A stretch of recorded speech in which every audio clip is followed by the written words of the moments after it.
Hello दोस्तों, कैसे आप सब। आई होप आप सब अच्छे हैं। मैं हूँ पूजा। दोस्तों मैं हूँ सुदीप। तो आज हम आए हैं महाभारत एपिसोड 40 का पार्ट 1 का रिएक्शन वीडियो लेकर। तो आइए देखते हैं आज के एपिसोड में क्या है।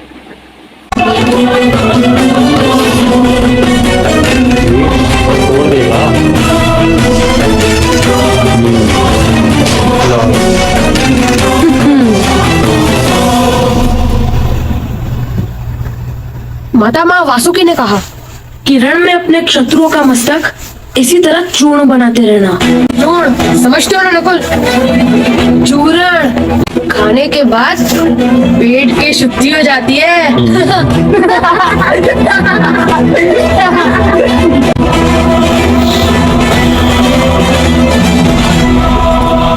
दादा भीम, इतनी बड़ी घटना होने पर भी आप हंस कैसे लेते? आपका रक्त नहीं उबल रहा क्रोध से? क्रोध क्रोध के कारण मेरी हथेलियों से आग न निकले, इसीलिए हंस रहा था पार्थ। नहीं कि भीम स्वयं हनुमान से भी अधिक बलशाली होकर आया है। रण लिया हनुमान से 100 भाइयों की मृत्यु होगी तो मेरे हाथों से। मौन रहो भीम।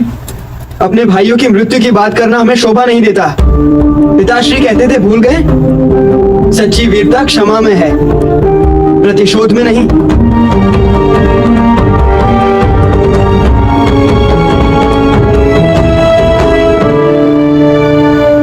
आज उसे मौन रहने को मत कहो युधिष्ठिर।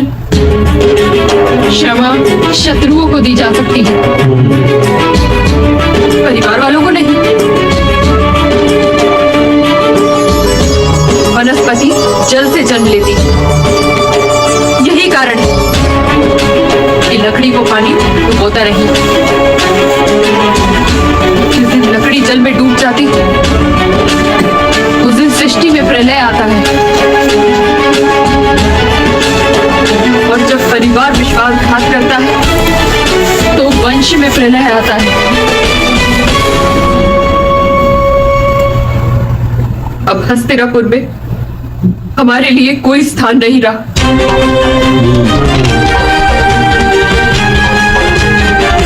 हम तुम्हारे ननिहाल खुद ही पहुंच जाएंगे। चले जाएंगे सब के लोग।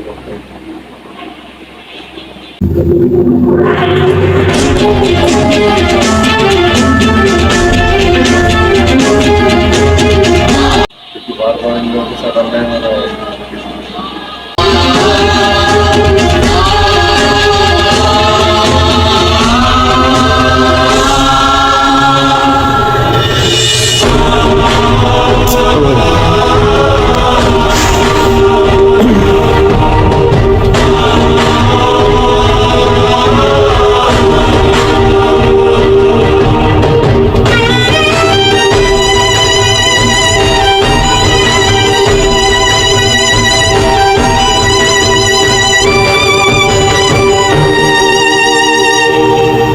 वंश को इतना बड़ा दंड मत दो कुंती। जिस परिवार की बहू को उसके पति के घर में सुख सुविधा और सम्मान नहीं मिलता, उस परिवार को ही नहीं समग्र वंश को लांछन लगता है। स्वर्ग में पूर्वजों का अपमान होता है। किंतु ताश्री,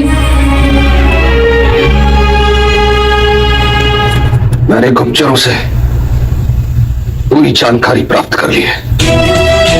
जिस प्रकार शरीर के किसी भी अंग को घाव लगने पर मस्तिष्क पीड़ा भोगता है, इस घटना की पीड़ा तेरा रोग भोग रहा है। इस कुत्ती का उपाय करने का निश्चय किया है मैंने।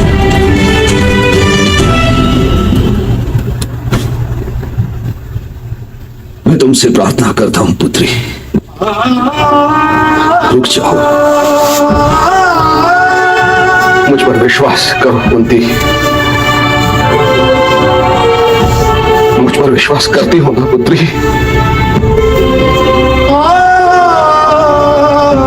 जी ताश्री। समझाने का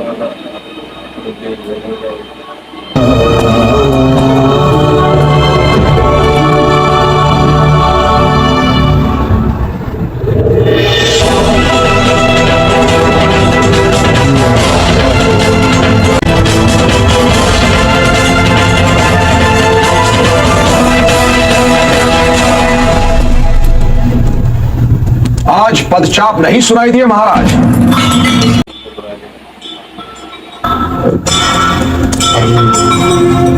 मैं प्रणिपात ताक्षी। सिंहासन पर बैठकर प्रणिपात नहीं किया जाता। बात का भी ज्ञान नहीं है आज आपको।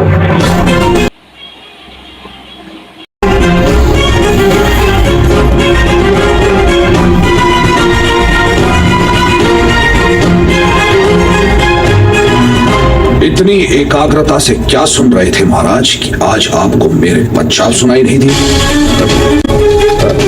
कदाचित हस्तिनापुर के शासन के टूटने की गर्जना सुन रहे थे, या स्वर्ग में बैठे हमारे प्रतापी पूर्वजों के रुदन की ध्वनि सुन रहे थे आप महाराज?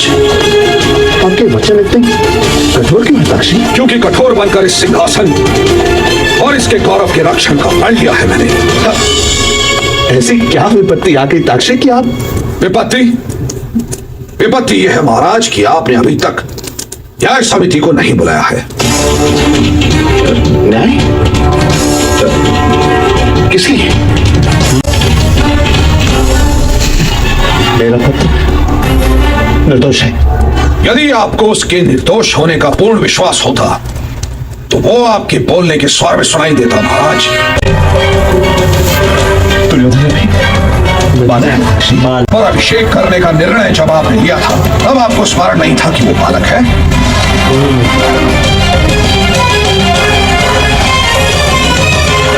ये न्याय तो आपको करना ही होगा महाराज। ये अंधा है जिसका ये अपने पुत्र प्रेम में और भी अंधा हो गया है। मुझे क्षमा कर दीजिए ताक्षी। मैं क्या न्याय करूं? मेरा पुत्र वो मुझे दुर्बल बना रहा है ताक्षी। अविश्वास ही मेरी पूंजी है, इसलिए कदाचित मेरे पुत्र को छोड़ मैं किसी और पर विश्वास ही नहीं कर पाता ताक्षी। जगत में लाखों अंधे हैं पुत्र, तुम प्रथम नहीं हो, किंतु वो गौरव और स्वतंत्रता के साथ अपना जीवन व्यतीत करते हैं, दया की भीख नहीं मांगते, विश्वास को अपने जीवन का आधार बनाया है। तुम्हारी भांति असंतोष को नहीं। मेरे पुत्र को क्षमा कर दीजिए ताक्षी। मैं आपको विश्वास दिलाता हूं, ये प्रण लेता हूं कि समय आने पर आप जिसे योग्य मानेंगे मैं उसे युवराज घोषित कर दूंगा ताक्षी। क्षमा कर दीजिए ताक्षी। बालक यदि लात मारे तो कोई अपमान नहीं कहता, उसे दंड देते ही मेरा हृदय टूट जाएगा ताक्षी। मेरा हृदय टूट जाएगा ताक्षी। यदि आप कहें तो मैं स्वयं कुंती के चरण स्पर्श कर उसे क्षमा मांगूंगा ताक्षी, किंतु मेरे दुर्योधन का न्याय करने का आदेश मुझे मत दीजिए ताक्षी। चाहे तो कंपनी का पैर बदल लेगा पर दुर्योधन को इसमें जान नहीं देगा।